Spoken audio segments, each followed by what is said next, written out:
From Relay, this is Upgrade, episode 599 for January 19th, 2026. Today's show is brought to you by Sentry, Fitbod, and Squarespace. My name is Mike Hurley, and I'm joined by Jason Snell. Hi, Jason. Hi, Mike. That's a lot of nines.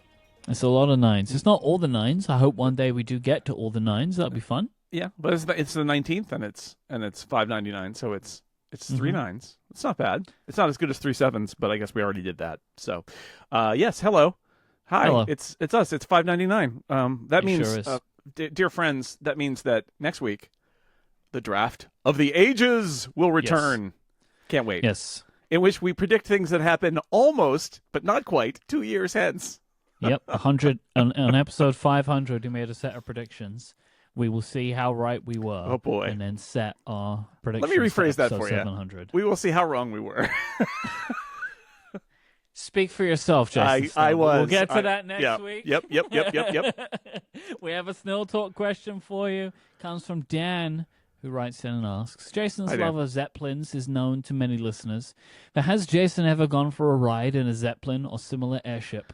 Well, okay, so I'm going to give you the background here, which is the Zeppelin thing, which Zeppelins represent the incomparable. It's like one of our brand things, and it comes out of episode 1 where we were talking about a bunch of sci-fi novels involving parallel universes, and we kind of did a riff about the fact that all of these things, whenever you see a Zeppelin in a movie or a TV show or it's in a book, it's like a super universal signifier that you're in a parallel universe, because it's like an easy thing of like, hey, there was a time when we thought Zeppelins would be everywhere. Little airships would be going around and mooring to tall buildings and all of that. And then in the 1930s, the Hindenburg went on fire and people were like, yeah, it's not that great an idea. Never mind.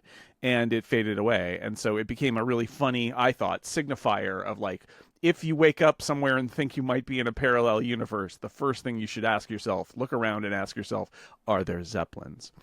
And if there are, you are in a parallel universe. Anyway, so it's more of a running bit than a personal love, but it has over the years, kind of been it's picked up, and people send me Zeppelins. It's a true story. Somebody sent me a little model Zeppelin. It's up there.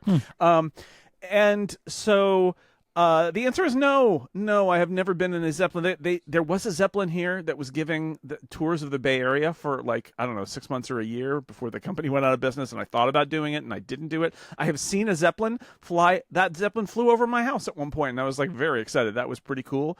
Never been on a hot air balloon either. Maybe someday. I don't know. The closest I've ever been is I've been in a very small airplane, which is a very different thing than being in a large jet airplane. I've been in small prop planes quite a lot because my dad flew a small prop plane. My mom and dad both had pilot licenses, and they flew around and stuff for a while. So we did that as a kid, and then when we were in New Zealand, we flew back on a small plane from Milford Sound, and Lauren was like, whoa, I've never been in a plane this small before. And I was sitting there thinking, it takes me back to my childhood. It was just totally, I was having a completely different experience than she was, because everything, the smells and the feel of, going in the little tiny plane and all of that was super familiar for me and not for her at all. Yeah, I don't think I would like the small plane. It is. It's. I mean, it's. You're up against it. You can't pretend that you're just in a room, a magic room that sits still for a long time, and then you're in a different place. You are feeling it. You're flying through the air. Anyway, so that's my story. Is small planes, yes. Zeppelins, no. However, I will guarantee that if I find myself in a parallel universe, I will promise to ride on a Zeppelin. If you would like to send in a question for us to open a future episode of Upgrade, please go to upgradefeedback.com and send in your own Snell Talk question. I have a couple items from a follow-up from from last week's episode or from episodes prior. Matt wrote in and said, following up on your discussion about X, I have always assumed that for the largest third-party apps, Apple's negotiated custom contractual terms that supersede the default App Store terms. Do we know if Apple even has the contractual ability to take down X from the store? I'd be curious if you guys have any inside information on how that sort of thing really works. I mean, I don't have any inside information. My guess is they don't. Yeah. It's possible that there are some understandings, handshake agreements, whatever, but I kind of doubt that Apple has negotiated contractual terms for apps in the App Store. Yep. I mean, well, I mean, they say they don't, right? Like they Yeah, say they they don't. say they don't. And also, I think by now we would know. I think there's been enough discovery and enough lawsuit trials, and that's a terrible way of putting that, Yeah. that we would know, because this is one of the reasons Google lost its antitrust monopoly case, is they were doing this. And so they were not setting a level playing field, if I'm remembering correctly. Like there were kind of like money changing hands between companies, and that wasn't good for Google. I don't Yeah. believe that Apple do this. I think it's possible that there are some financial terms that may be different, or there may be some understandings about, like, we're not going to kick you out for this or that. I cannot envision that Apple and X have a contract that says that whatever X does in terms of objectionable content, Yeah. Apple won't take them out of the App Store. I just can't imagine it at all. Remember also, Apple removed TikTok from the App Store because it was illegal. Apple and Google both did that. And then the Attorney General was like, ignore that law. And so they did.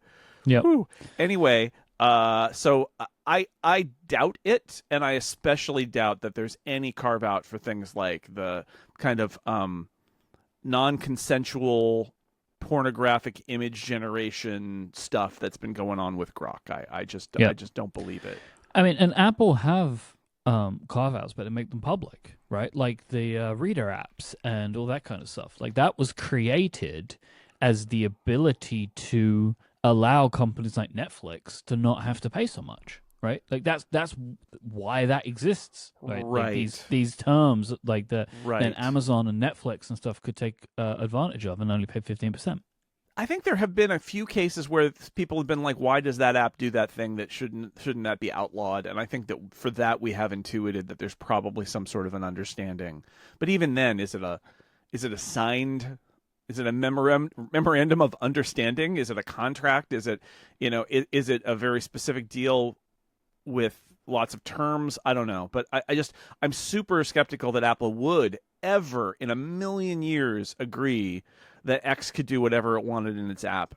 I mean, First off, I think Apple would tell X to pound sand. Because remember, this is a website. You can just load it in Safari.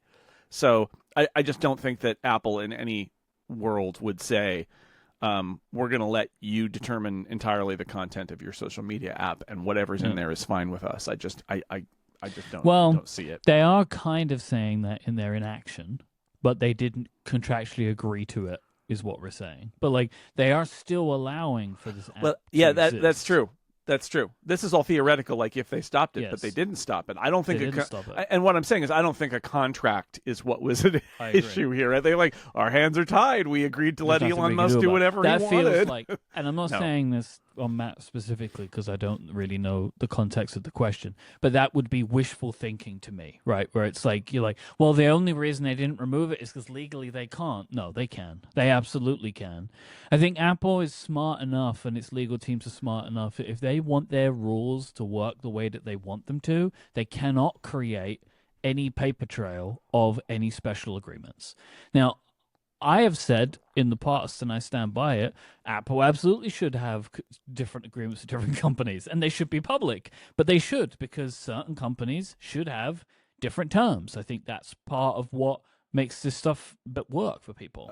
Yeah, I've said for a while now that, like, Apple, I don't really buy Apple's argument that, apps putting credit cards where you pay them directly in their apps is dangerous, because, like, credit cards are a thing, and there is some credit card fraud, but we live with it, and we live in a world where you pay for things with credit cards, and Apple itself uses credit cards, but they're like, but that's Apple, you can trust us. And I said for quite a long time that Apple could say, Amazon's not some fly-by-night operation. We'll let you put in a credit card to buy Kindle books because we Amazon we're okay with, but not everybody is going to get that special treatment. In fact, I don't think it's unreasonable. This, to your point, I don't think it's unreasonable at all for Apple to say certain companies have our trust because they're huge and we understand their businesses are very specific and they're very popular and all of that. I just don't think that even if they had some sort of agreement with Elon or predating Elon with Twitter, that it would go to this kind of content, right? I can't imagine that Apple would abdicate all responsibility for the content flowing through an app in the App Store without any ability to respond. And keep in mind, Apple has used this multiple times. The Tumblr example, I think, came up last week where Apple was going to pull, or did, I don't even remember what happened, the Tumblr app, and it was because of the content, and it was because of content policies. And generally, Apple has had a sort of like, we will remove your app if you don't adjust your moderation policies and stuff like that. And although they've been, I think that was an issue with Truth Social too. I think that their policies there are soft, but they aren't nothing. And I think that this is a great example of something that's way beyond. And so I can't imagine that they're constrained by anything other than their desire not to be seen intervening. Right. I think that's it right now. They're hoping that governments will do what a lot of governments seeming to be trying to do, which is to create laws that they can just abide by. But they seem to not be wanting to do it. Yeah, or to stall out enough and by just waste enough time, run down the clock a little bit, so that either X finally is like, yeah, all right, we got enough about that. We're gonna turn it off and we're gonna put in guardrails, or politically the winds blow in such a way where it sort of lines up and Apple feels like they can do it without a lot of political blowback, because that's, I suspect, what's going on here. Very disappointing to me. Yeah. David wrote in and said, I just need to vent a little about the Kindle Paperwhite. I got one for Christmas after using an iPad as my primary Kindle reader for years. I know Jason complains about the lack of buttons, but I have a problem with the one button the Kindle Paperwhite does have. Why in the world is the power button on the bottom? Yep. I'm constantly turning it off or restarting it when I put it on a stand, and hard to find when I do want to turn it off. So I do have a Kindle Paperwhite, and I do use it occasionally. The Paperwhite Signature Edition actually has an accelerometer in it, so you can kind of double tap on the back to turn the page, which in my opinion is better than nothing, but not actually better than a button. The power button on the Kindle is weird, and I accidentally press it all the time as well. The power button on the Kobos is generally on the back, and it's recessed, so you have to find it and then press it in, but it's like otherwise flush with the back, which is a really nice approach. Why did Amazon do it this way? I don't know. Maybe it was cheaper to do it this way. I don't know. It's bad. It's a bad place to put it. It's very easy to press it. Everything. I feel like if you were reading and like you just like leant the Kindle against your body, you could just turn it off. Holding the Kindle with your hand will accidentally press the button if you hold it wrong. So I don't know what they're doing there. Why do Kindles even have power buttons, like sleep buttons? Why do they have those? Why do you need that? Well, I mean, it's a good question. It auto offs after a while. You do have to turn it back on when it's sleeping. It's not feeling the touch screen. So I guess you really do need to have one. Plus, you need a physical button to do a reset or something. Like having no physical button at all would be a problem. But it's way too prominent. It's bad design. I don't understand what they're doing down there. I don't get it. I think that their whole button strategy is a mistake. Also, if you have that button, maybe it should have a different function too. Maybe it could be multi-purpose. Maybe you have to press and hold it to turn it off and on. And if you tap it more rapidly, it's your page forward button. That would be nice, but I don't know what they're doing. But yes, David, it's stupid. That's all I can say. This episode is brought to you by Sentry. I love good experiences in the apps that I use on a daily basis, for the apps that I'm used to and the new apps that I add into my life. I feel happy as a user of these apps when they are smooth and I'm not hitting bugs. I don't want to experience that kind of stuff because I'm using these apps for good reason and I want to have a great experience. This is what Sentry will allow you as a developer to provide, because logs are messy. If you have issues in your app, it can be hard to dig through that stuff. Trying to grep through them and line them up with traces and dashboards just to understand one issue isn't it. Sentry, that's Sentry, has logs too, but they made them usable. Sentry's logs are trace connected and structured so you can follow the request flow and filter by whatever matters. And because Sentry surfaces the context right where you are debugging, the trace, the relevant logs, the error, and even the session replay all land in one timeline. No timestamp matching, no tool hopping. Front end, mobile, back end, whatever you're debugging, Sentry gives you the context that you need so you can fix the problem and move on. More than 4.5 million developers use Sentry, including teams at Anthropic and Disney+. Try it free at sentry.io and tell them that we sent you. They have a free dev plan, and listeners of this show can use the code UPGRADE26 to get $100 in Sentry credits. That's sentry.io and the code UPGRADE26. Our thanks to Sentry for their support of this show and Relay. So, I think it was just before last week's episode, the news broke that Apple and Google were partnering for supplying Google Gemini with Siri. The information has since published a report that has some more detail on the partnership. I thought we should give it like a shipping name, so I would like to call this Gemini. What do you think about that? Is that terrible? It made me laugh when I heard you try that on Connected. Gemini? Gemini. I don't think it needs a name. I think you've just proven why it doesn't need a name. Definitely doesn't.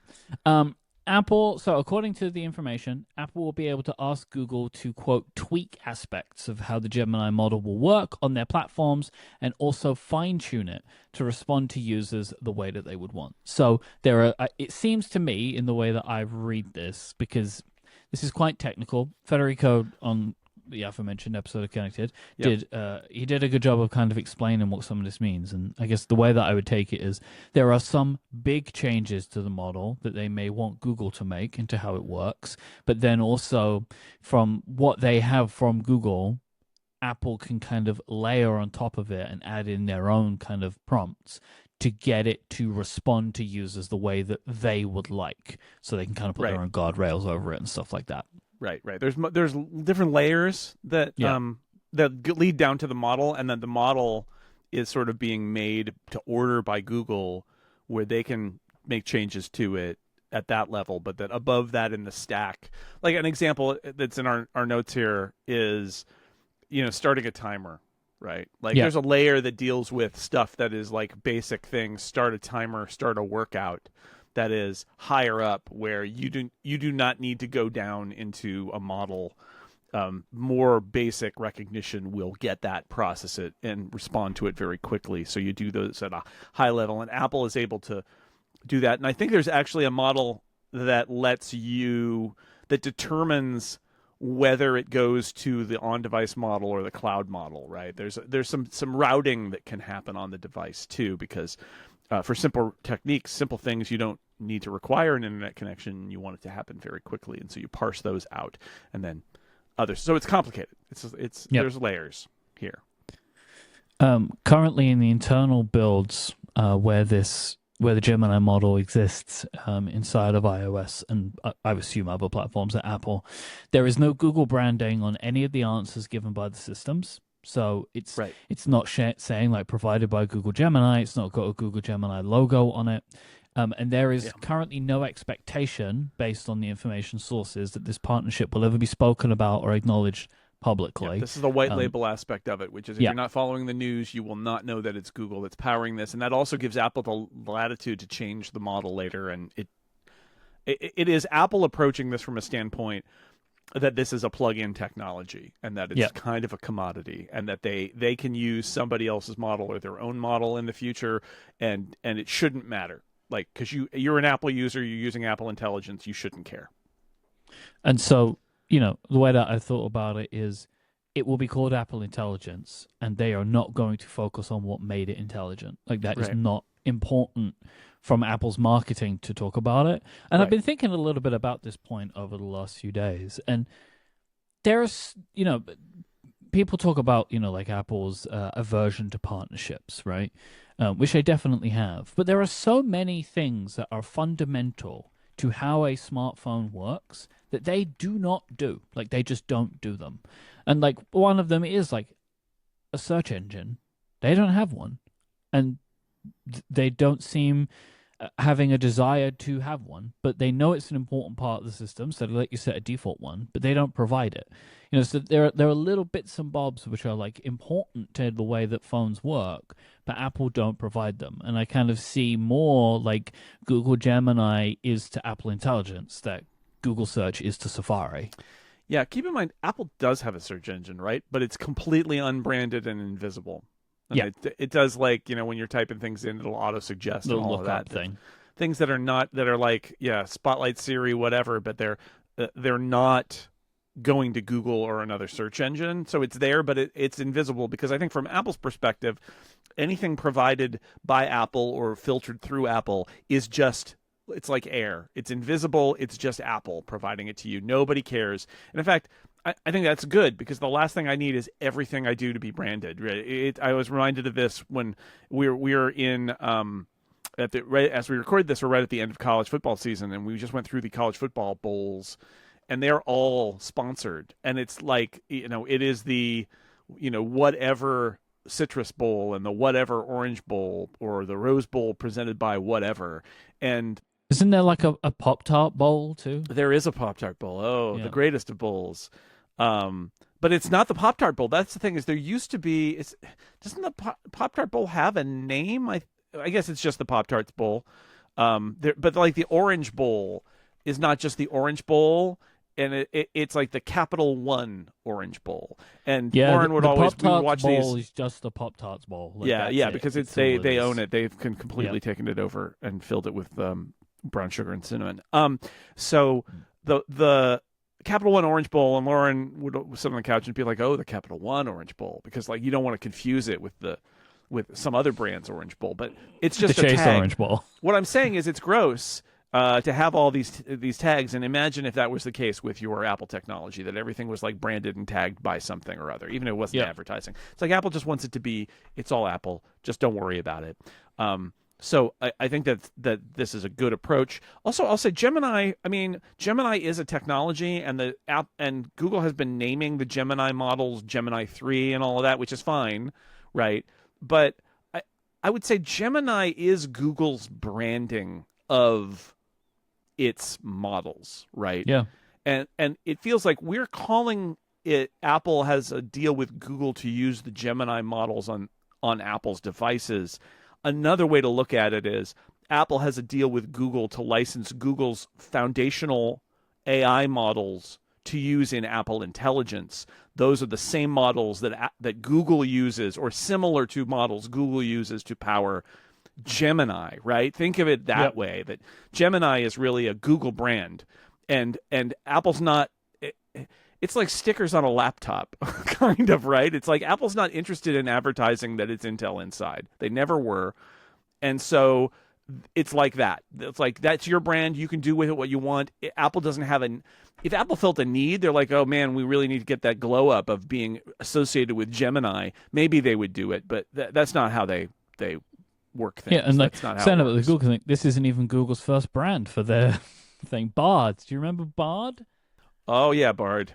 That was Bard. That was an AI that had to strum a lute before it answered you. Oh, hear ye. Oh. Verily thine answer. Gemini Siri is expected to have world knowledge information baked into it, so it would be able to provide information to you without doing a Google search, right? So it's not like it would be kind of more, I guess, akin to what OpenAI is providing. Really wonder if OpenAI is going to still be a part of iOS 27. Like, yeah. I wonder if that's even going to be in there. Will it even be needed anymore? I don't know. It's possible. It's possible. Seems like although a hat if they on a hat, though, right? yeah. Well, I mean, okay. Here's what stops me here is world knowledge. Having world knowledge in the LLM is okay. Although the challenge there is that if the knowledge changes, or there's new knowledge in the world, and the model was trained with the old knowledge, it doesn't have the new knowledge. Modern LLMs, reasoning LLMs, do a good job. Instead of just searching their model and giving you the answer, the model comes up with a search term and does a web search and summarizes the results of the web search. I am assuming this system will be capable of that. But it should be, or at least it will be eventually. Like, if you ask it about a place, a location, that kind of stuff. It doesn't need to do a Google search for that. It should just know these things. It's baked in. If you say like, where is the Colosseum, right? Or like, how many people live in Rome? Like, it can just give you these answers as they're just like basic pieces of information. But if they're like, if you're saying, and what was the weather like today? Like, it should provide, it should understand and do what is needed. And, realistically, you mentioned it already and I mentioned it now, again, like about the model should be able to understand the questions that you've been asking. And, if you're saying turn a light on, turn a light off, set a timer, Apple's current Siri understands that and routes it to where it needs to be and will send things to OpenAI when is needed. So Apple's system does a decent enough job with that. Right, like I have never asked for a light to be turned off, and then it says ChatGPT can't help you with this. Yeah. Right, like it knows what it's doing there. So let me give you an example of what I'm talking about. So over the weekend, I did the MIT mystery hunt. A lot of fun. Solved a bunch of puzzles. Didn't solve even more puzzles, but solved a bunch of puzzles. It was fun. And this year I used Claude to do some research for this, which was interesting because we were trying. These puzzles make you really try to like figure out what they're even trying to get from you. And one of them was we did a puzzle involving teams. It was pretty funny. It was actually the whole puzzle was on the page where they give you the puzzle was we lost some data. It was called drop star table teams. And the premise of it was our database got corrupted. Can you help? And there was a downloadable SQLite database. That's it. Oh, God. So I found a Mac app that opens SQLite databases. I opened the database, and the premise of it was basically it's got all of this interrelated information based on a common key, but it became very clear that what was missing were the teams, that it was like 12 items that were referring to a team, but the items were only labeled with kind of esoteric shortened labels, so you have to intuit what they mean and then figure out what the teams are, and that gives you the answer. And we got it, and it was fun. But here's an example of a query I gave to Claude. What sport held its championship in Hamburg in 2025 and features teams with 5 players? Because that's all I've got. And what Claude did is searched the web for Hamburg 2025 championship 5 players team sport. Now, I could search the web for that, but I appreciate that it wrote the query for me.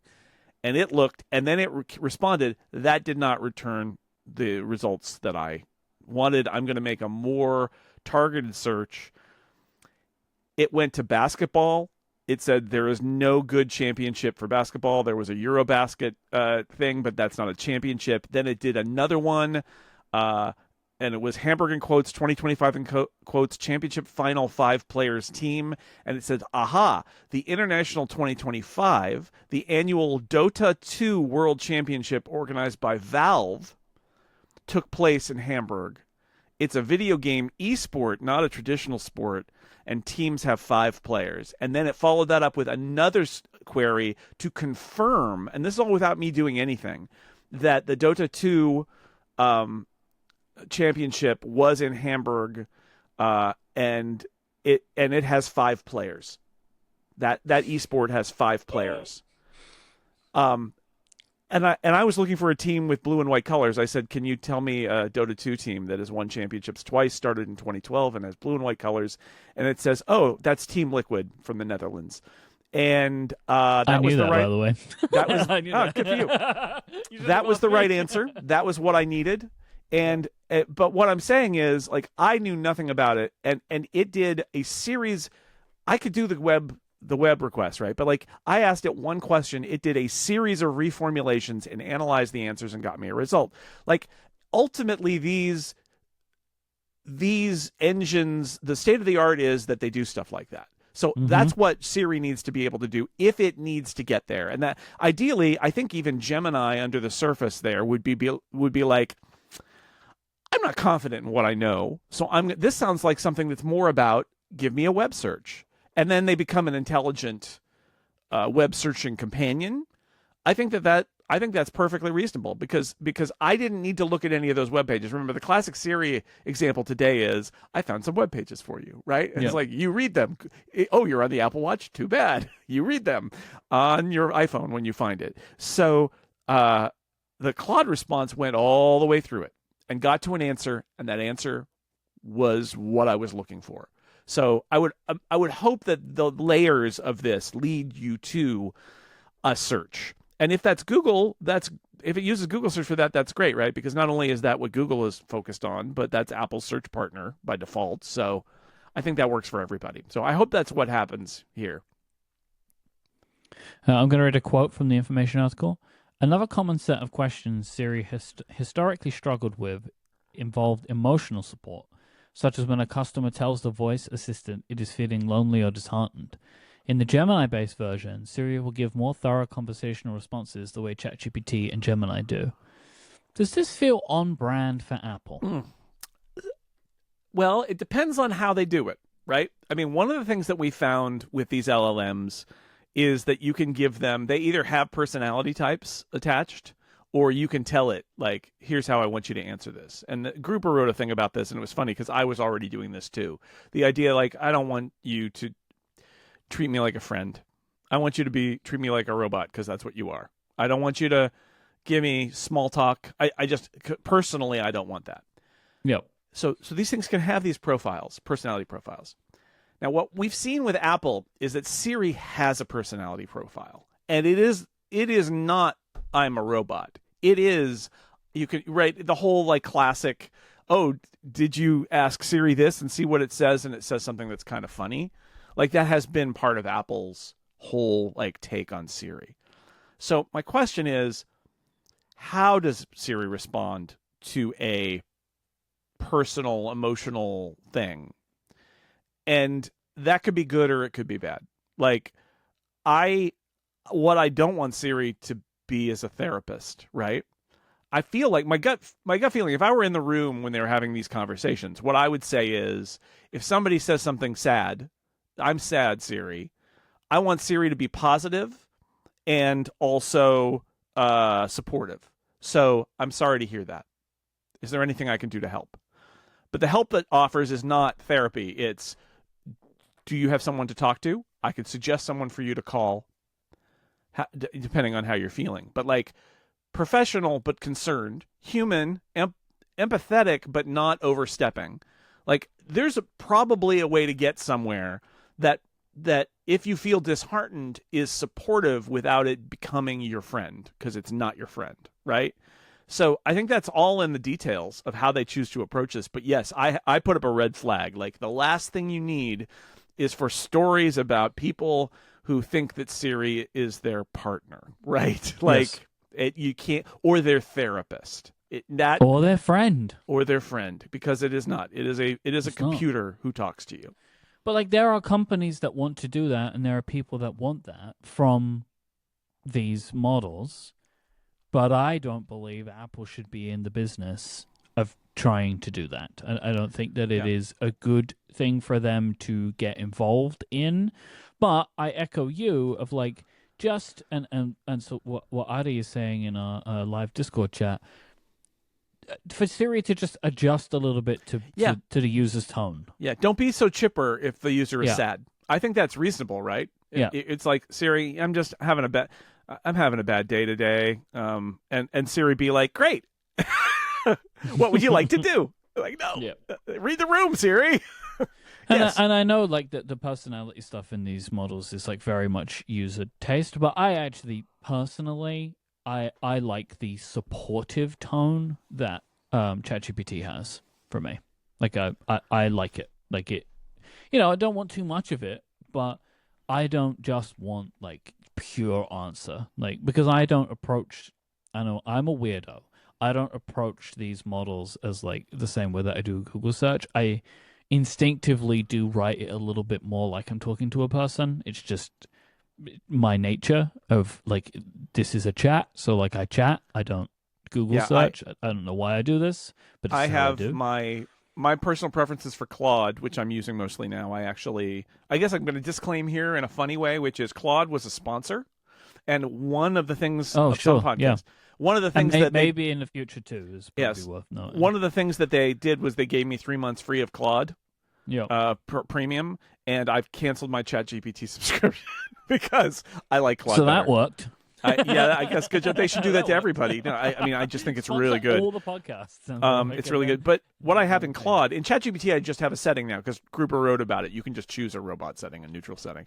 In Claude, I actually have use a neutral factual tone, avoid flattery, emotional language, or personalization, do not express opinions, admiration, or enthusiasm, prioritize clarity, precision, and directness, emulating a helpful software tool rather than a conversational assistant, avoid first and second person pronouns, use impersonal phrasing instead. And I have no complaints about how Claude talks to me. And that kind of a prompt gets baked in by Apple to what they're going to do. So they need to choose. But, and what Apple does, like I said, is not what I want. They have Siri have a little more spunk. But being able to read the room and being this, non-committal, kind of like supportive, but not going to get into it with you, I think that's an important thing for Apple to work on. And they were doing that with their own models too, right? They've got to figure out how to draw the line and tune it so that you don't end up with a Siri having, any of the unfortunate things that we've had stories about with ChatGPT. So we've already mentioned, Apple's models will route people to the systems that are right for them. So, if you're asked to set a timer, turn your lights off, it's just going to do that rather than kind of engage the whole thing.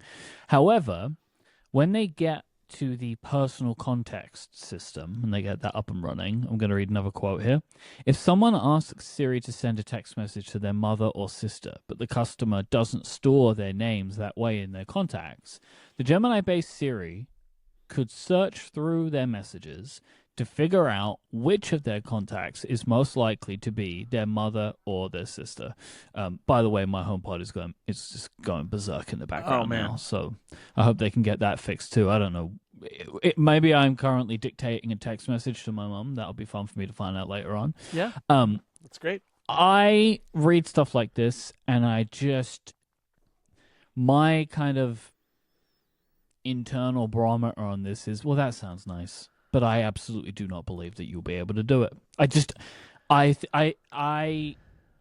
feel like this system could work with a small amount of data. I don't know how Apple Intelligence will be able to crawl through my entire iPhone for this information. It's going to be what's indexed, which is going to be a smaller amount, and they're going to be doing some targeted searches, is my guess, in the index, trying to find things that are indicators. And my guess, like I was thinking about this, like my mom is not labeled as mom in my iPhone, but I bet any decent model could figure out that she's my mom. My sister, I doubt that it could figure it out. Maybe I'd be surprised, but I think of what they might be guessing on, and I think it would be bad. But like, I'm okay with the idea. I think I'm where you are, which is, it sounds nice. Show me, show me how you do this. The signals may be there, but I'm going to be skeptical about this because your phone knows more about you than you would think. But to have to search through an index with all your, think about Spotlight on your phone. Like, can you do a targeted Google search essentially in Spotlight to find information like this in a timely fashion and put it together? If you can, you may get some good answers. But if you can't, then too bad. And we will apparently start seeing some feature shipping in the spring, but most will be unveiled again at WWDC. I also just don't even what ships before WWDC. I just can't even think about it. I think what ships before WWDC is installing Google models underneath existing Apple Intelligence features. So just writing tools is better Right. because it's using Gemini instead of Apple's model, Right. and private cloud compute is better because now it's using using Gemini Yes. instead of Apple's model. Which that And makes a lot of that's sense, it. but that is not what we were expecting, right? That like some Apple Intelligence features that we didn't get from the 2024 WWDC would ship in the spring. I just don't see that happening. I mean, maybe I think you might some be of them right. do ship before iOS 27, right? But I just like in 8 weeks time? Like I think it you're right. seems too soon. I think you're right to be skeptical. Yeah. It's possible that some of those things will happen, but it seems like such a large problem and such a heavy lift, and that Apple hasn't said. They just said this year. Yeah. So that allows them to kick anything and everything to iOS 27. And I think that's what they will do with most things. But there are going to be some things that they've got laying there that they either it's already implemented with Apple's models and they can switch it to Google's models, or it's a feature they built and they didn't ship because they weren't happy with how it performed on their models. Yeah. And if they wire it up to Google's models, it looks okay. And so maybe some of those might ship. Man, the pressure on WWDC this year already feels pretty intense because whatever they show, like I know we said this last year, but it turns out they didn't have anything, the Apple Intelligence for last year. But like you expect that they have to this time. Yep. And whatever they show, they have to ship. And it They have to has ship to it. ship this year. Yeah. That's No a lot of pressure. Yeah. Yeah. Oh, the other thing, there's some ML features, some AI features in the thing we're going to talk about next, which is the Apple Creator Studio, and especially in the iWork apps. Yeah. And it looks, based on screenshots and stuff, it sure looks like those are actually being fed by ChatGPT. And it makes me wonder if that's one of those things where I don't know if they've got a deal and maybe that it'll be fine, but like that's the kind of thing where you could, if you get access to Google's models for everything, that you swap that out and then you take the label off of it, and now it's just run by Apple's models, which are actually Gemini under the hood. There's some stuff like that they could change over. And it's real interesting. And I'm not surprised by any of this. This is actually a surprisingly logical, rational approach to the situation, right? To this disaster situation. It's the kind of thing you would expect for a company that had a failure, cleared out the people who failed, brought in new people to solve the problem, and had them make a pragmatic decision about how to solve the problem so that your product gets better fast. And this is it. These are decisions you can make when you have people that are clear-eyed, right? And they're like, "Yep, we obviously didn't do this. We obviously can't do this within the time frame that we are going to set for ourselves. So now that we have the kind of shackles taken away of we have to make this, well, let's go out and make the best decision." Last thing on this, the Financial Times is reporting that this deal would, quote, be structured in the form, between Apple and Google, would be structured in the form of a cloud computing contract, which could lead to Apple paying several $1 billion to Google over time. Others have estimated this could be worth $1 billion a year. This is nothing in the grand scheme of Apple and Google's relationship. Indeed. It could be, it could be a coupon off of the search revenue. Yeah. I mean, it is, and it's worth it for Apple. Like, it's worth it for Apple. Also, it's cheap in the sense that, Apple's not, I mean, these devices are running on Apple's devices and in Apple's cloud, right? So, like, from Google's perspective, even if it's structured as a cloud computing contract, it's going to be structured as Google providing cloud computing services on Apple's data centers, right? Therefore, the cost to Google is a lot less. It's a software licensing agreement, essentially, because Apple is separately paying to build the private cloud servers infrastructure. Yep. So it's actually kind of a cheap deal, unless you view it like overall it's expensive, but a lot of that expense is stuff that Apple was already paying because they're building up private cloud compute. And whatever models run on it, Apple has to set up those servers and use the power to run them, and all of those things are true regardless of who makes the model. So it really is just this extra Google piece, and so yeah, we're throwing around billions of dollars, and if you think about it in terms of like our lives, it's mind-boggling. But in terms of these companies, it's cheap. And I think Google gets money out of it, or a discount on what they're paying Apple. I think they get some pride out of it. They can point to it. Even if Apple doesn't, they can point to it. And it's like everybody knows that our models are powering that right now. It's extra. Yeah. I mean, at a time when AI is struggling with the idea of like, okay, now we've got AI, how do we make money on this? One way you make money on this, if you're Google, is licensing it to Apple, right? Like that is, boom, there's a billion or several $billion in Gemini revenue coming in. That's pretty sweet. So, yeah, makes sense for everybody right now, I think. And last thing, reportedly, according to the Financial Times, OpenAI declined to be the partner. Yeah, because they are focused on competing with Apple, not working with Apple, ultimately. I think it's two things. I think they are focused on competing with Apple, but I think also, I said this last week, I believe that fundamentally OpenAI doesn't care about the things that Google cares about and that Apple cares about. OpenAI is putting all of their efforts toward enormous cloud models and not privacy. Like they are they're all in. And so for OpenAI, I mean, I'm sure they talked to Apple about it, right? And then it declined. Why did they decline?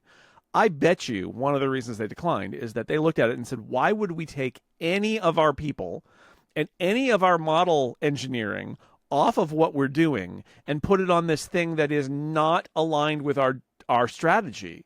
It's a small data center run by Apple with privacy. It's on a device that's running on an iPhone. Like, I just don't think that that's where their head is right now strategically. And I don't think they're wrong. I think that that's one of the reasons why Google is such a good fit, is that Google is doing a private cloud infrastructure. Google is running an operating system that runs on smartphones. Like, Google cares about the same stuff that Apple cares about in a way that OpenAI does not. This episode is brought to you by our friends over at Fitbod. If you're looking to make changes to your fitness level, it can be hard to know where to get started. That's why I'm pleased to let you know that Fitbod is an easy and affordable way to build a fitness plan that is just for you. Because everybody has their own path to personal fitness, so Fitbod uses data to customize things to suit you perfectly. It will adapt as you improve, making sure every workout remains challenging, pushing you to make the progress that you want. Because you will see the best results when a workout program is tailored to your unique body, experience, environment, and goals. These are all stored in your Fitbod gym profile. Fitbod will track your muscle recovery as you're doing your workouts, so you'll avoid burnout and keep up your momentum. And it builds your best possible workout by combining AI and exercise science. Fitbod have analyzed billions of data points that are fine-tuned by certified personal trainers. You can make sure you're learning any new movements the right way because they have more than 1,000 demonstration videos in the app. Your muscles improve when they work together, so overworking some muscles or underworking others can negatively impact your results. So Fitbod tracks your muscle fatigue and recovery to design a well-balanced workout routine, which means you'll never get bored as the app mixes up your workouts with new exercises, rep schemes, supersets, and circuits. I know that for me, my exercise has stuck when it is varied. When it is the same thing day after day, I get really bored and fall off it. And that's what's so great about Fitbod.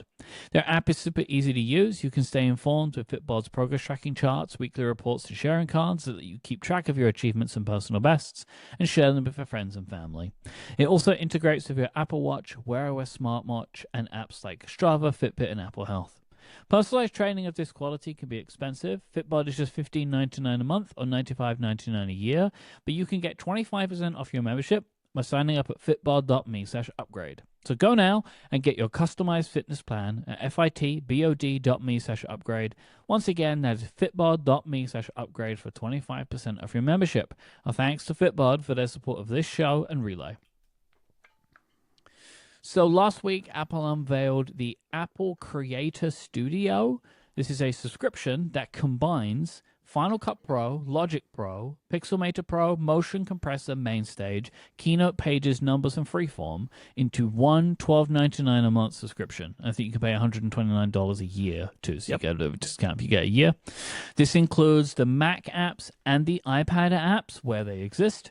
And brings some new features to the apps that are free. So the iWork apps and Freeform. They get, if you are in the Creator Studio, the free apps get Apple Intelligence features that are exclusive to those, exclusive templates, and access to Apple's, quote, Content Hub, which includes a selection of high-quality images, illustrations, and graphics from Apple. These all appear to be human-made. Is from what I've seen, but I think they would say if they were Apple Intelligence made, but also you can use all the Apple Intelligence models. This will be available from January 28th. I don't know why they announced it 2 weeks before they ship it, but they did. The existing standalone paid apps will remain available. I would say it is unclear if they are equally supported into the future. Is it a bit murky? Apple say it's just not clear. Before we continue, Peter asks, do you think this is the beginning of the end for the standalone Pro apps and that Apple will ultimately move down to a subscription? What do you think, Jason? I think it is. I think there will come a time where they decide to do a major update and give it a number, and then will they offer that as a new version in the App Store or not for purchase for the Mac, or will they just say, look, we're moving ahead? I guess they can choose that down the line. At some point, though, if they start charging for the standalone, my guess is it will become apparent that if you're planning on using it forever, that it would be cheaper to subscribe, right? Like if they come out with the next version of Final Cut Pro and you can be on the subscription or you can pay $300 for it, maybe you go, well, okay, let's just subscribe now. And that world feels more likely, doesn't it? That a new version of one of these apps will come out and they'll make it a paid upgrade because they won't incentivize you to become. Well, I don't see how you can. Member. I don't see how you can become a subscriber. How you can offer a subscription, and then on the Mac have these standalone apps that have a price and that always get updated, and there's never another price. Yeah. And in the past, when they went to Final Cut Pro 10, like there was a price to go to Final. You had to buy the new version, and so that's going to happen at some point. And maybe they'll offer it, but my point is that I can't imagine they'll offer it at a price where people who are just using Final Cut even look at it and go, oh yeah, I'd rather pay $300 than pay $119 a year, especially if Apple says we're going to keep releasing new paid versions every 2 or 3 years. Like Apple will make it worth your while to be in the subscription bundle, I think. It's possible they will keep selling those things, but my guess is it won't make any sense. Maybe it will barely make sense if you only use a single version of the product, but I think in most cases, I think effectively the standalone versions will fade away. Even if they aren't like removed or something, I think they will effectively fade away over time. Yeah, I think they'll stop adding features to them at least, like at a certain point. Effectively what will happen is they won't have to stop adding features. They will just stop releasing new versions, and continue releasing new versions in the subscription. And then it's like you can use your old version standalone that you bought, but like if you want the new stuff, or again if you want the new stuff, you can get it, but you're going to have to pay hundreds of dollars for the one, and then you can use that again. And this is the classic age-old argument of subscription versus buying software, and subscription makes more sense for almost everybody, but there are some people who remember how it used to be and I just want to buy it and use it forever. I mean, the thing is that nothing is forever because there's new OSs and new devices and things break, and then you got to pay again. So you may be paying a different kind of subscription fee, but in the long run, if you're going to use product X and it's a standalone product, you're still going to have to pay over time because they're not going to keep giving you all the updates for free. You're going to have to pay them because otherwise the people making the updates are not going to be able to survive. So you will have to pay them eventually. This seems not unreasonable to me. I mean, I paid for Microsoft Office for a long time. I paid for, I still pay for Photoshop annually, and the full Adobe Suite. Like you and Steven both pay for the full Adobe Suite, right? I don't know if I pay for the full suite, but I pay for a pretty significant chunk. Yeah, I mean, it's hundreds of dollars a year for the Adobe Yes. suite. Oh, right? yeah. I mean, I pay a lot of money to them. Yeah, it's a lot. It's a lot. And so and again, different apps, different use cases, Yeah, whatever. But I pay £50 a month. Creative Cloud Pro, so I guess that's the full thing, right? Yeah. Yeah, so that is you're paying what? So that's £600 a year. Yeah, but I don't want to. But I use 3 of their apps. Exactly. So I haven't got a choice. They actually won't let me. Like I know. want everything. But they won't. I know. Let me Basically their system is you can buy one or you need to buy everything, or subscribe to one or subscribe to all. And because I'm using Photoshop and there's like a special plan that I'm still on that is not super expensive, I'm still doing that. But it is. So I look at this and I think it's not unreasonable, right? Like if you use, like, I use Final Cut and Logic, and I don't think $129 a year is unreasonable for access to those apps. I mean, do I prefer buying them in the distant past and then just using them and never getting charged anything ever again? Sure, but again, I think that's unreasonable. So it's also important that they charge for things. I've heard this argument from people that it's Apple, they make a lot of money, they make all the money in the world, why are they even bothering? And I was thinking about this over the weekend. Fundamentally, it's important to have a P&L for stuff, a profit and loss center, a corporate structure for things. Yes. That is how companies ascribe value. That is how they allot resources. Even Apple is not run as like there's a money machine at the center from the iPhone and the money rains down and they're like, yippee, and they do whatever they want. That is not how it works. And you could argue maybe it should work more like that. Okay, but that's not how it works. So let's talk about how it really works, which is there are people who work on these apps, these pro apps. And although they charge for them, the pro apps are in a weird place, right? Because in some ways, it's kind of a legacy of Apple's past, that a different Apple 15, 20 years ago that was much more focused on the creative community. And I'm not saying that Apple isn't focused on the creative community now. I'm saying that the creative community is a much smaller percentage of their business, much smaller than it used to be. Much, much, much, much smaller than it used to be. It's like, okay, but it still matters to them. They've got that whole thing where they've got pros who are there to like advise on what the creative community wants, and they've got these pro apps.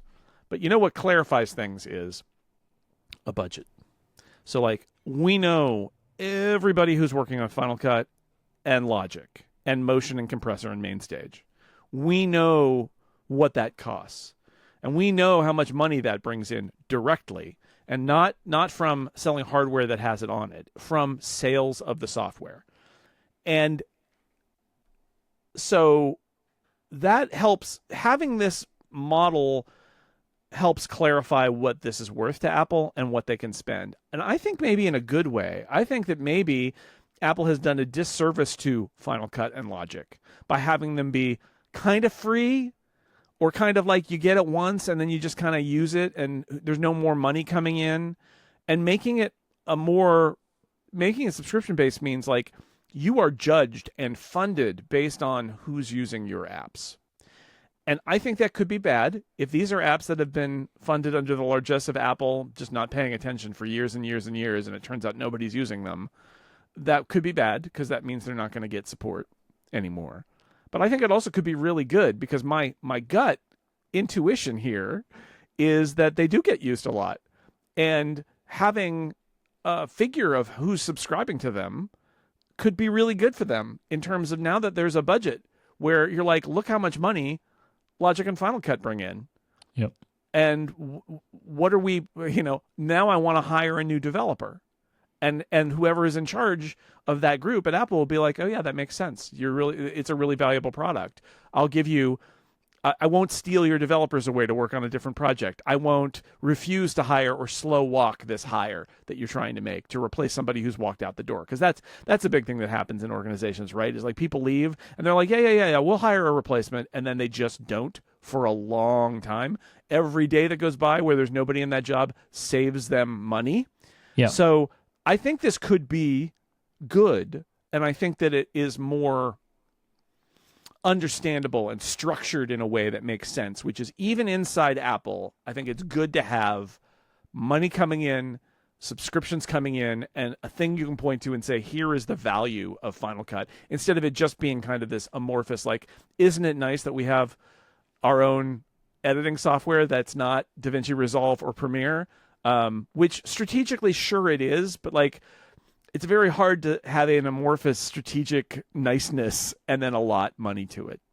Well, I mean, I agree with what you're saying completely. I think it makes a lot of sense. But does a blanket $12.99 fee for everything actually help prescribe which apps are most used amongst the bundle to help them set budgets? Like, if nobody uses MainStage, this isn't going to show that, right? MainStage and Compressor are utilities that are attached to Logic and Final Cut, essentially. Yeah. So they'll probably analyze use, but they're also sort of thinking like those are adjuncts. Like MainStage is a live performance adjunct to Logic, and Compressor is basically an export utility post Final Cut.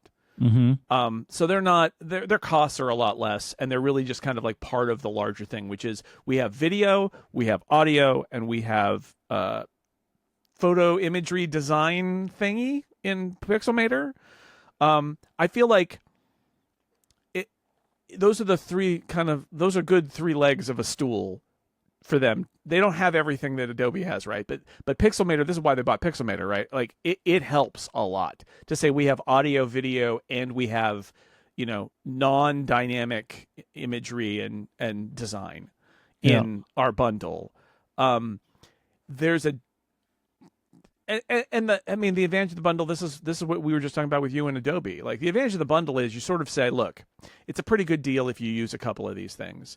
If you use one of these things, it's less good of a deal. But even then, I could argue that the price of the subscription is what I pay for Photoshop every year. So I think that if you use Logic a lot, $129 just for Logic is not a bad deal. And if you don't use Logic a lot, subscribe monthly when you use it and then cancel when you don't, and you'll save a lot of money that way, assuming you use it less than 10 months out of the year. And I think that goes for all of them. And there is overlap, right? I think between Final Cut and Logic, there's probably a lot of overlap. And Pixelmator, throwing that in the mix, people do need to generate imagery. And that's part of Apple's pitch here, right? It's like, oh, creatives, they need to do all these things. And I think they overstate it because it's marketing. But I do think that there's enough value in here for that part of this, that it looks like, I mean, I came into this expecting to be not impressed about Apple's attempt at doing a creative suite, creator studio. And actually, I think it's a pretty good deal. And part of that is that I do use Final Cut and Logic. The price is good. The price is really good. Yeah, if it was $300 a year, I would think very differently about it. But I get Final Cut and Logic for $129 a year, plus Pixelmator, which I could theoretically use instead of Photoshop. I love Pixelmator. And so for the price of Photoshop, I would get all of it. That's pretty good. I think that's a pretty good deal. I do use Pixelmator instead of Photoshop. I need Photoshop because other people don't. Right? So, like, I'm being sent files from people that I work with and designers that I work with. They're all Photoshop files. I will often open them in Pixelmator and can edit in that way, but I can't always.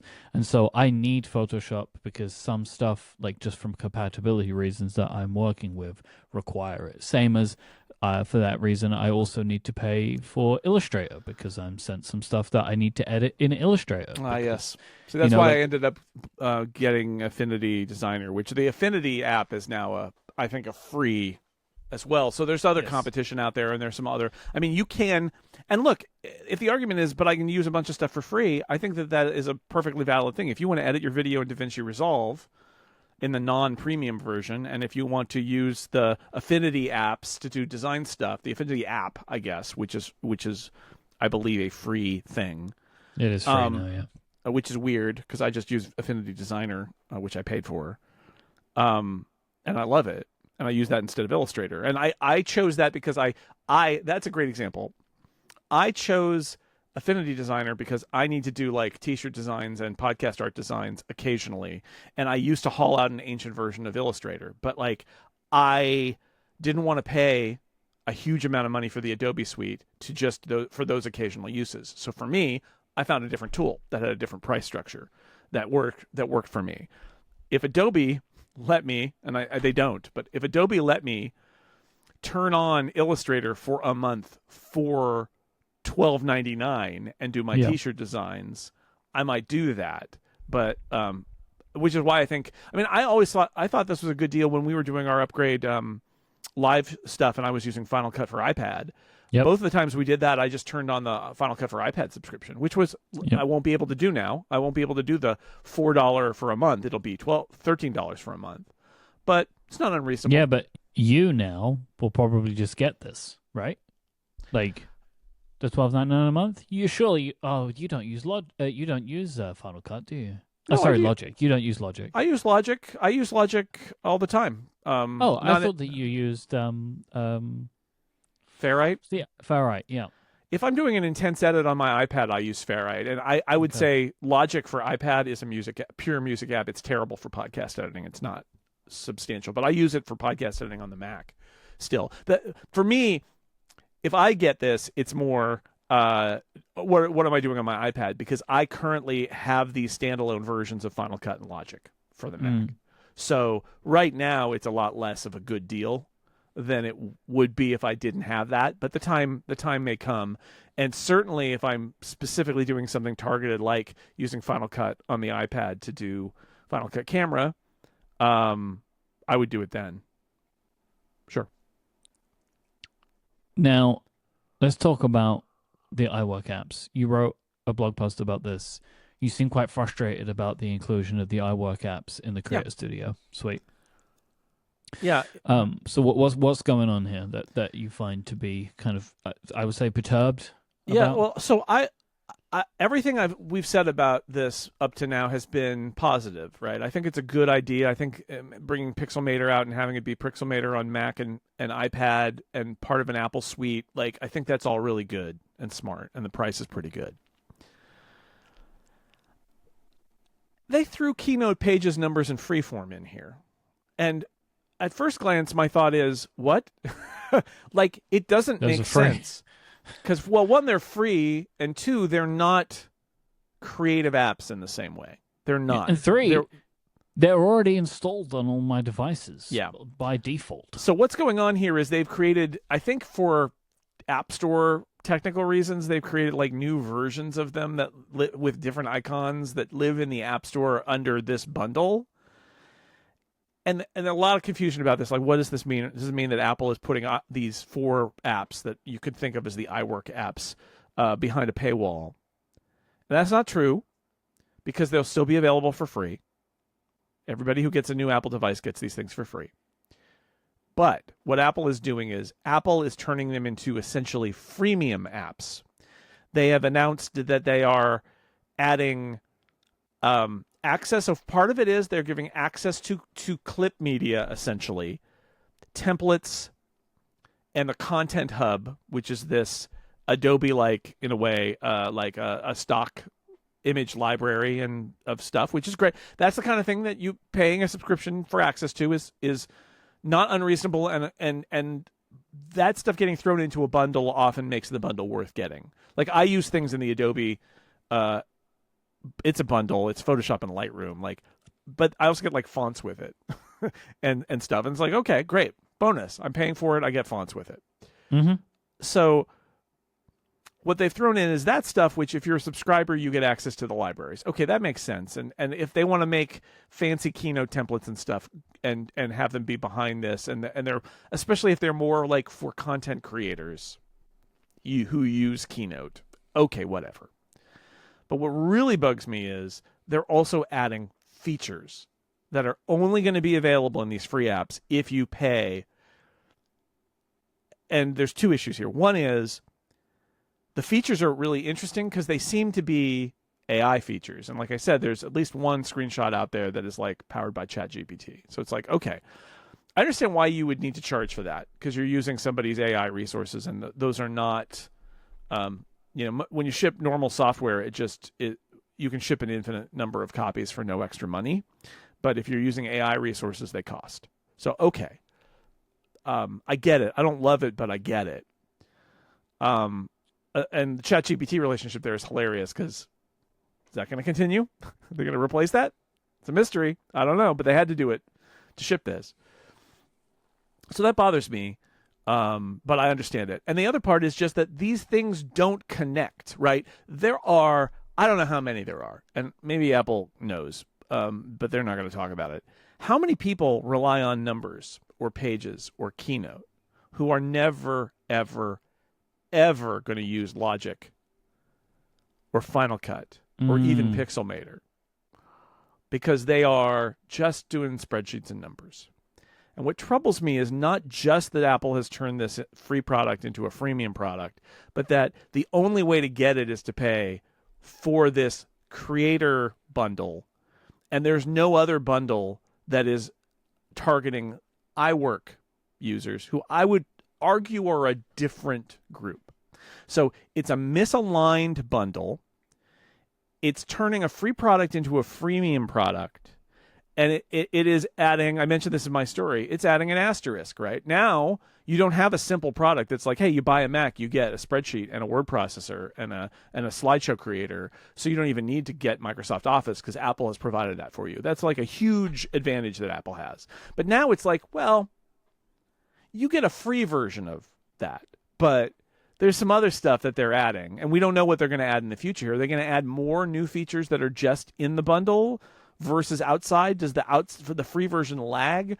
Are new features, talking about P&Ls, are new features now pushed into the bundle because it is a way to upsell people on the bundle to get that number? It just feels like complete bundle stuffing for no real reason. Like, these apps don't need to be in here for this to be an attractive proposition.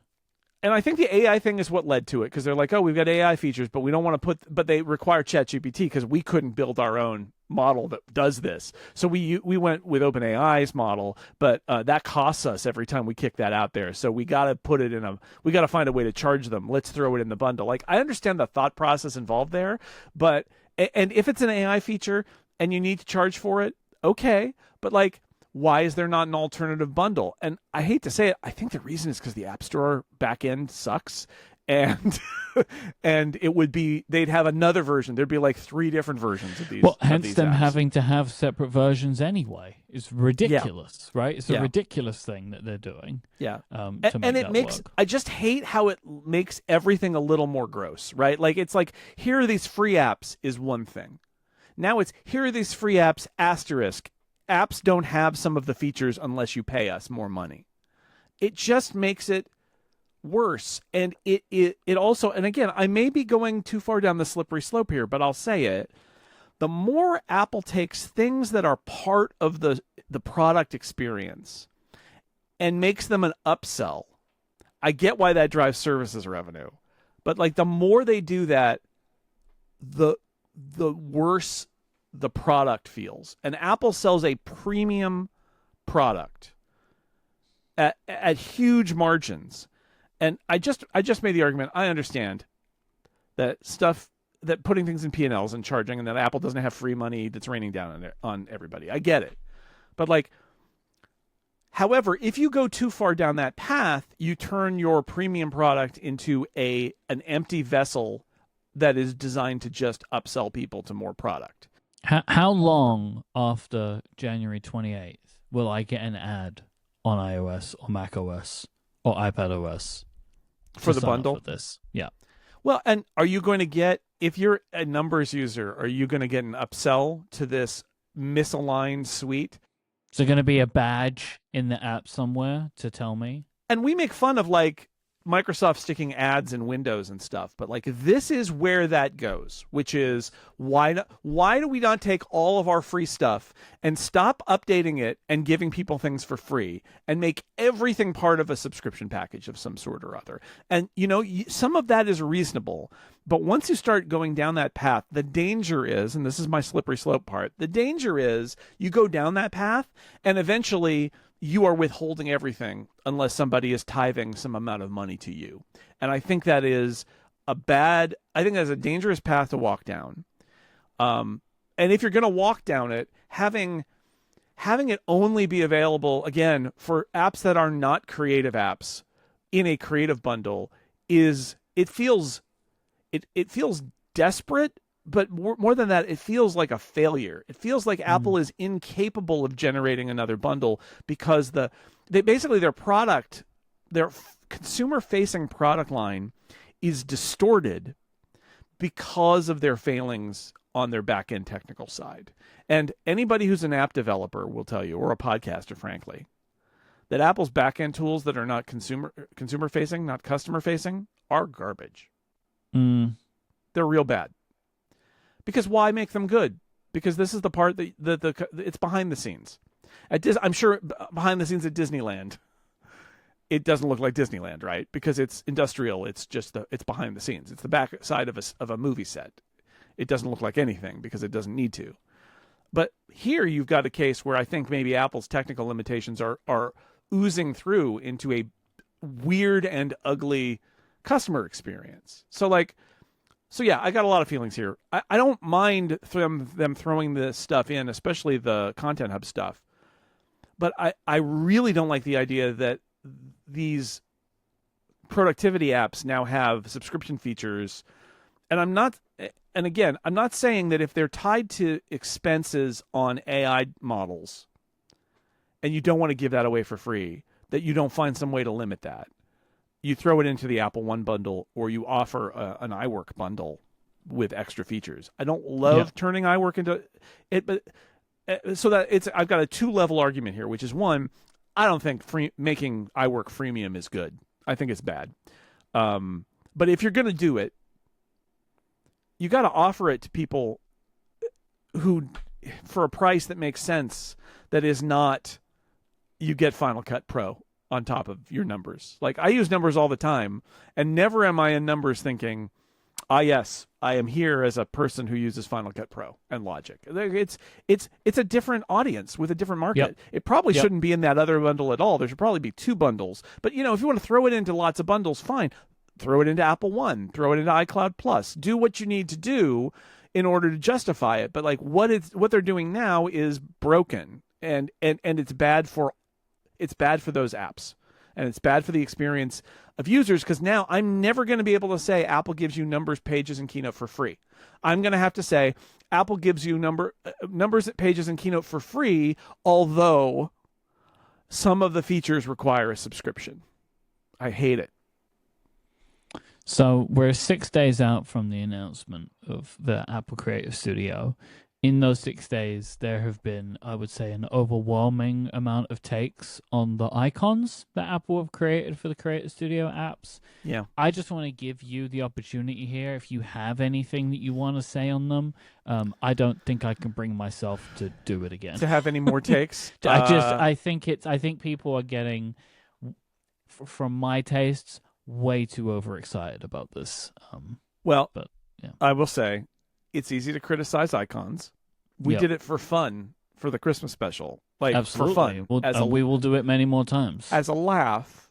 But it's also very easy because you just look at an image and you go, oh, I don't like it. Or I like it.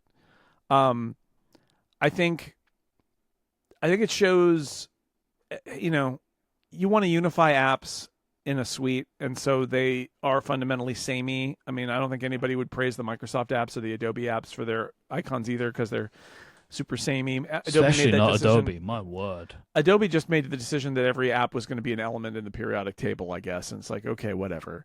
But these apps, so they are samey, and they're kind of boring. I find it very funny that the last refuge of skeuomorphism at Apple apparently is app icons, which have metaphors that are often so far beyond the actual thing that it's completely unintelligible. I think we overstate the importance of icons in a way, because icons are more about recognition of the thing that's familiar and not about initially recognizing it. So, I don't need to know that the Logic Pro icon is a record. Yeah. It's like a turntable or a record, gold record on a wall or silver record or whatever. Yeah, the one that it is aping from is like if you were to get a gold record, silver record, platinum record from a music label. Exactly. That's where it's coming from. So I don't need to know that. All I need to know is when I launch Logic, that's the shape in my dock, right? In a way, that's all that icons are for, is that kind of recognition factor. When you're looking to launch it on your iPhone or your iPad or in your dock on your Mac or whatever, you just need to recognize it. And so they've color-coded them, and they've got shapes. Now, if you want to take the critique to the next level, a record is a weird thing. I mean, it makes sense for music, except now that metaphor is old. It's a little like a floppy disk. I guess you could say it's like a CD, but even that is getting old now. But how do you make an image of music, right? Like, it is a challenge. And Pages is a like a pen or pencil on a line. And again, my standard feeling here is it's an app called Pages. Why is it a pencil or a pen and not a page? There was a period where it had a page. Mm-hmm. Where there was a period where it was a fountain pen and an inkwell. So, yes.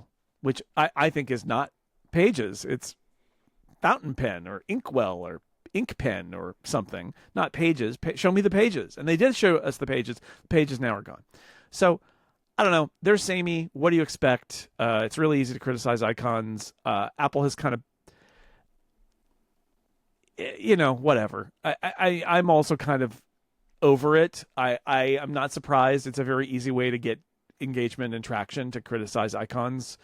The Pixelmator one doesn't have any personality, and it used to, and so like I think this is the truth of it is you put things in a suite and you hammer all the individuality out of it because you want them to all seem of a kind. And I kind of wish they were a little more whimsical, but at the end of the day, probably what's motivating Apple here is what I said earlier, which is what you really want with icons is recognizability so that you can know which app to launch. And so you color code it and you make it a shape with an interesting kind of like aspect to it. And then you don't need to know that the Pages icon is a diagonal pencil with a line that's a shadow, or is it a page or what, a notepad or whatever it is. You don't have to think about any of that. And also distinct color too, right? Like it's orange with the backslash and the line. And numbers, it's green with bars that go up. And Pixelmator is, that whatever it is shape with the dots under it. And Final Cut is the clapboard. Like, and the motion is the bouncing ball. Right? Like, in the end, don't overthink it. Because although it's fun to overthink it and talk about it, the truth is that the utility in them is their recognizability, which is based on shape and color. And I think they all are recognizable from one another, which is really all that they're trying for here. I think that sometimes, I mean, obviously we all care a lot. Like, this is why we're doing this. This is why any of us do this. Why anybody listen. I think that sometimes we care too much. Yeah. And I think that the feelings, the many pages spilled in the last week, I think is a bit of proof to the fact that maybe we care too much. I think we overthink it a lot, and I think we care too much. But I think also we're so focused on like all the design travails that Apple has been going through, and everything now has become a signal for that. And this is like, was this done before Alan Dye left or after or whatever? And like, I think we look into it and we see what we want to see in it. I suspect, I do believe that at some level it is maybe representative of the fact that Apple has gone down an extreme design direction and philosophy that they need to start kind of getting away from, and that these are part of that tradition. But on the other hand, I think you can wish for a different design approach while also appreciating that the brief here was recognizable color and shape so that people can pick them out of a dock or on their home screen. And they do that, right? They do that. Yeah, they do that. This episode is brought to you by our friends over at Squarespace. They are the all-in-one website platform that is designed to help you stand out and succeed online. Whether you're just getting started or scaling a growing business, Squarespace will give you everything that you need to claim your domain, showcase your offerings of a professional website, grow your brand, and get paid all in one place. From consultations to events and experiences, you can offer your services and get paid with Squarespace. You can showcase your offerings of a customizable website that is designed to attract clients and grow your business. Think built-in appointment scheduling, email marketing tools, and more. Plus, you can keep everything cohesive with on-brand invoices and get paid easily with online payments. I was actually taking a look at Squarespace's email marketing tools today. Not only are they really full-featured, their pricing structure is really simple and easy to understand, which I really appreciate. And they have all of the features that I would want in an email marketing suite, and it's all built into the website that I already own. You could also make smarter business decisions with Squarespace's analytics. You can keep track of the stats that matter with intuitive built-in analytics tools that make it super easy for you to review website traffic, learn where to focus your engagement, and track revenue from bookings, invoices, or product sales. Head on over to squarespace.com/upgrade and sign up for a free trial today. And when you're ready to launch, use the offer code UPGRADE. You'll save 10% off your first purchase of a website or domain. That is squarespace.com/upgrade and the offer code UPGRADE for 10% off your first purchase and to show your support for the show. Our thanks to Squarespace for the continued support of this show and all of Relay. It is time for some Ask Upgrade questions. This one comes in from Drew. With Apple turning to Google Gemini to power its new models, do you think there will be token limits for how many questions the cloud model could be asked for every day? Will that limit be higher for iCloud Plus customers? We know these models can be expensive to run and need a lot of power. Will Apple just give them away to customers for free? How will they recoup it? Jason, I'll ask you, what's going to be the P&L on Siri, you know? I think Apple will give this away for free because it's on their servers. That's what they're currently doing. ChatGPT, there's a limit. But I feel like these are Apple servers, and this is part of the cost of selling Apple devices. Then again, we just had a whole conversation about Apple finding new places to get more revenue. But I think if you're making requests on device or in private cloud compute from the stuff controlled by Apple, Apple is going to foot the bill. Yep. However, what will happen because apps are going to be able to have access. And apps, right now, you can do shortcuts to private cloud compute, but apps don't have access to private cloud compute. And I would be shocked if this summer app developers weren't given, and I know I've said this before, weren't given access to private cloud compute APIs like apps were given WeatherKit access. When they bought Dark Sky, they rolled out WeatherKit. WeatherKit is an API you pay for. If you're an app that uses WeatherKit, you pay Apple. And you pay Apple per API request at a huge number. It's like millions of API requests cost this. But it means that if you're using Apple services, you're paying for it as a developer. And then it's the developer's job to figure out how to pass that cost on to that developer's user.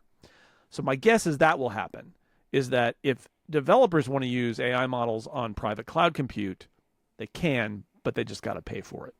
So that's my gut feeling. Yeah, and then that helps recoup some of the cost of Siri in general, right? Like, as well, like Apple will, essentially they'll give it to you for free because they control it, but so they can keep the costs lower because it's all theirs. But then they make some money back, on the idea of like they amortize it across the sale of the products. But then also, if developers are then also paying for access to this, it's another source in to kind of take the sting away from offering this private cloud compute technology away for free. And that's system stuff. Although, I mean, the apps bundle shows us that they may be more open in their apps, especially apps that are not part of the system, that apps that are in the App Store, to have some cloud stuff maybe bundled, whether it's this existing bundle or a new bundle, or it's just thrown into iCloud Plus or whatever. The idea that there's some features that get added that use private cloud, and you just have to, that is a premium feature or something like that. I don't think Apple's going to be charging per query or setting a query cap on just a random iPhone user. But there are some scenarios where they might gate some stuff that's add-on stuff, but I don't think anything that just kind of comes with. Yeah, I would expect that the device model, the on-device model, that's like the foundation model, should be better as well, though. So, maybe developers might be able to make use of it, but then I do expect It's kind of like the first taste is free kind of idea, that if you have a really good model that can do some interesting stuff, you're like, well, what if I had something even more powerful? And that's where you end up in the private cloud compute Yeah. land, right? Yeah, and the processor on the device is for free. So it makes sense there. I don't know if we know for certain what's going to happen in terms of like Google model on device versus Google model in private cloud compute. I don't know if we know that 100%, but yeah, that would be the hope, is that both of those models are a lot better. But, Yeah. the cloud model is always going to be better because it's going to be bigger. Yeah, maybe it was just me reading it, but them referring to it as the foundation models, like, would suggest to me it's in both places, and I feel like it I, logically to me says it should be in both places. I agree, but I don't know if I've seen a specific indicator No. that it's going to be in both places. So I don't want to assume. I think you're right. Google do offer it though as well. So like they have some small models that can run on devices. Yeah. So I think the moment that there's a Google model that runs on iPhone hardware that is better than Apple's model, Apple will use it, right? I think that is undeniable. Holly asks, we hear about Apple product rumors quite often. Sometimes they amount to little more than rumors, but other times they have meaningful support and may make Apple change direction. How often do you believe Apple changes direction because of rumors? And I will add on to this one just real quick and say that like this has been like a thing that I feel like I've observed over time, that sometimes there are things that catch hold in such a way that build over time that result in Apple doing a thing. And this could be something, say, like a video iPod, or it could be something like, hey, the Mac should get more attention. I think that they do pay attention, and I do feel like if something can really grabs hold in a certain way, that they do kind of have they do feel compelled to explore it if they weren't already. Yeah, I think vibes are different from rumors, though. Absolutely. And we hear about rumors. Sometimes they amount to a little more than rumors. I would say most of the rumors, I think rumors is actually the wrong word for it. We do rumor roundup, and that's fine. And I guess collectively they could be thought of as rumors, but they're leaks. They're reports. They're based on people who are in the know. Yeah. Very rarely is there something that's completely made up, or spread by a whisper network, but it's been changed to the point where it's incomprehensible. Most of the stuff that we talk about here, for example, is coming from Mark Gurman or Ming-Chi Kuo or somebody else in the supply chain. And so yeah, I guess it's maybe better to say there is discussion and sentiment that can lead to Apple doing a thing as opposed to a quote-unquote rumor. Right, because most rumors, there's this other times they have meaningful support. I'd say most of the time they have meaningful support these days. There's very little that's like, oh, I heard Apple's going to do a thing, and it's just completely made up. It's usually like, no, there's somebody who says that people at Apple say that they're doing this thing, and that's much more supported, or the supply chain is working on this thing. And sometimes Apple changes direction because it's not done yet. I think there are very few examples where Apple would change direction because there was a rumor, right? Like, I don't think Apple's going to be like, oh, no, we can't do that phone now. We can't do that folding phone now because everybody knows what it's going to be. That doesn't happen. So, I think we're peering into the Apple product process, and I doubt it has a whole lot of effect, which is not to say that Apple isn't paying attention to everything that's said about it, and that people are well aware, and that it can influence discussion that happens internally, whether it's a bunch of writers and podcasters and stuff, or other people in the tech media, or it goes more mainstream. Like, they're tuned in. They know that that's going on. They know when they're being criticized or whether there's a desire to do something. I think all those reports about the success of the Meta Ray-Bans definitely gave internal people the argument, more ammunition for their argument that they should do a product like that. But generally that's how it happens, is these conversations are all happening on the inside, and then something happens on the outside, and a person who's been arguing for it on the inside brings it to the table and says, see, look, we should do this. But I don't think Apple is affected by product rumors. I don't think Apple has gone and said, oh, like, we're not going to do any, X because somebody reported, because Mark Gurman got it. Like that, no, I don't think so. And Bob writes in and says, with the rumored upcoming low-cost MacBook using an A-series chip from an iPhone, What are the chances that Apple will offer a cellular option, making this the first Mac to have that feature? The base iPad uses an A-series chip and has a cellular option, so do you think Apple could offer it for a low-cost MacBook as well? No, because cellular is expensive and cellular parts are expensive, and the last thing they want to do is make this thing expensive. It's the last place you'll see it. Yeah, my bet is that the OLED MacBook Pro will be the first place we see it, and they do it for impact. That's more much than better. Anything else? That's going to be a brand new model, and it's a high-end model. The M6 is what we're talking about here. Yes. I think that's a far more likely scenario. This has everything, including cellular, right? Like, I think they. I mean, I followed the logic. I appreciate the desire to put a low-cost MacBook, put a cellular thing in a low-cost MacBook, but it's exactly the wrong product. Just because it's got an A-series chip in it, like, it's exactly the wrong product. We finally got this product really cheap. Also, there's a $200 more product that, like, I mean, the first thing you do is you put it in the MacBook Air and get it to upsell people from this thing, because that's the goal of that product. So it's the exact wrong product for it. Think at the other end. Think of the MacBook Pro. I think that is a great way to view it, and then it'll come to a MacBook Air after that, and those will be the ways that you get it. And yeah, I think, and also if it's the OLED MacBook Pro, that means that they could roll a bunch of cellular support features into Mac OS 27, and then they'd be ready for that. Yep. Yeah, it's like, I understand where Bob is coming from in that, like, the cheapest iPad has this option, but that's just because that's been that way forever. So iPads have cellular options. They just always have. So they will. And eventually, all Macs will as well, but we're just not at that point. And if they're going to introduce it, they want it to make a bang on a big bang product, not like a bang on a small bang product, which is what this computer will be. We'll care about it and find it interesting, but it's not going to, it's not going to set the world on fire. People get very excited. It'll probably sell very well, but it's not really the banner product that you would maybe want to add like a brand new feature like this to.